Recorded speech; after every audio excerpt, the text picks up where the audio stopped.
tout le monde, on est sur le jardin Escawanati pour la première journée très ensoleillée et très venteuse de l'année.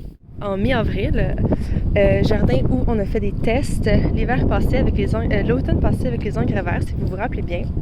Alors je vous présente les résultats de nos tests. Avoine qu'on a semé en automne, même si on l'a retourné dans la terre et incorporé, il repousse.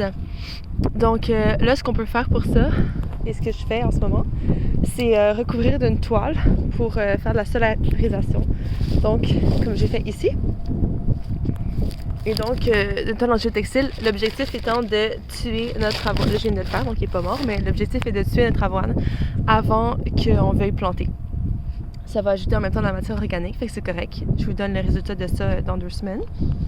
Puis, il y avait le seigle d'automne, dont on n'était pas sûr, parce qu'apparemment, c'est difficile de l'incorporer. Mais voici le résultat. Donc ça a vraiment bien marché. Il est comme tout mort. Puis on se reparle pour l'incorporation, mais vite comme ça, j'ai l'impression que ça va quand même bien se faire. Section du jardin numéro 2, là où on avait mis de l'avoine. Les 2 planches là et là-bas. Même chose, il repousse tout. On l'a probablement ensemencé, incorporé trop tard, donc il y a eu le temps de faire des semences qui repoussent maintenant. Ce que je vais faire, la même chose que là-bas. Ici, on avait une toile qui était, je pense, du seigle d'automne. Je me corrigerai au montage sinon. Et donc, tout est mort en dessous pas mal, sauf les parties qui se sont enlevées. Donc, je vais prendre cette toile, je vais recouvrir l'avoine, puis on s'en reparle dans 2 semaines, voir ce qui se passe. Donc maintenant, ça c'est notre planche d'ail. Ce qu'il faut absolument faire, si vous avez décidé de recouvrir votre planche, vos parcelles d'ail en automne, il faut absolument enlever ce qui le recouvre, soit la paille ou si vous avez choisi des feuilles mortes, peu importe, parce que ça rajoute un petit défi supplémentaire pour l'ail de le percer. Donc là, nous on voit, il y en a qui ont réussi, il y en a qui ont de la misère. Donc il faut absolument, première chose à faire, venir puis enlever ce qui recouvre votre ail.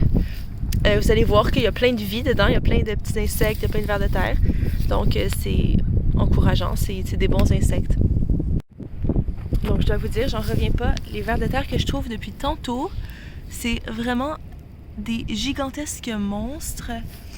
Il y a des petits bébés aussi, mais il y en a vraiment partout, à chaque bout de paille que je lève, j'en vois d'autres.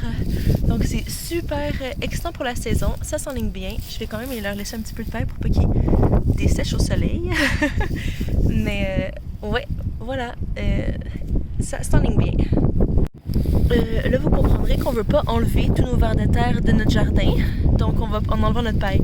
Donc on va pas jeter notre paille, mais mettez-la en l'enlevant de votre parcelle d'ail, mettez-la à un endroit de votre jardin qui en aurait besoin. Comme par exemple, là, vous allez mettre vos tomates ou d'autres endroits comme ça. Pour les nouveaux jardiniers, j'ai aussi quelque chose d'important à vous dire. Vous voyez comment je travaille dans mon jardin? En fait, vous voyez pas dans le jardin.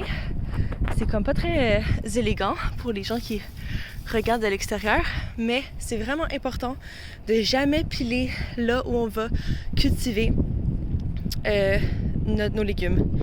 Donc, désignez-vous des allées ou mettez des petites roches ou des planches là où vous allez toujours piler. Ça, c'est correct, mais désignez des endroits où vous allez planter vos légumes et où vous n'allez jamais piler pour que la terre reste, comme vous allez voir, que la terre reste comme fluffy, si je peux dire, là, décompactée et tout. Ici, c'est notre allée sur laquelle on pile tout le temps. Super compacté.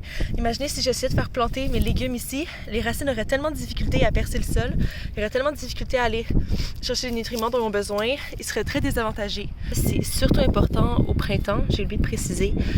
En fait, c'est toujours important, mais au printemps parce que notre sol est mouillé, puis lourd, et il compacte extrêmement facilement. Comme là, j'ai juste mis mon genou, bon, vous allez pas très bien le voir, mais j'ai juste mis mon genou un peu trop sur ma parcelle, puis je viens de perdre comme un bon 5 cm de terre, ce qui est donc de pores d'air dans mon sol. Donc non, c'est pas très bon du tout. Je vais encore vous parler de vers de terre, mais ici, un vieux plant de kale que j'avais laissé tout l'hiver, qu'on avait laissé, que je viens d'arracher pour découvrir. Il y en a qui se sont déjà enfuis, mais plein de vers de terre pris dans les racines. Donc je pense qu'en effet, En fait, on le savait, mais ça le confirme un petit peu que les vers de terre aiment vraiment se réfugier dans la matière organique. Donc, n'hésitez pas à laisser vos plants, en plus, ça empêche le sol de se compacter en hiver. N'hésitez vraiment pas à les arracher au printemps. C'est bien. Notez que je les arrache seulement pour pouvoir les pencher pour mettre la toile. Mais si vous n'êtes pas pressé, arrachez-les même pas tout de suite, c'est pas nécessaire du tout. Moi, c'est juste parce que... Puis je vais les laisser là pour que les racines restent disponibles pour nos vers de terre. Mais c'est vraiment juste parce que je dois recouvrir d'une toile, puis ça la percerait. Mais c'est tout.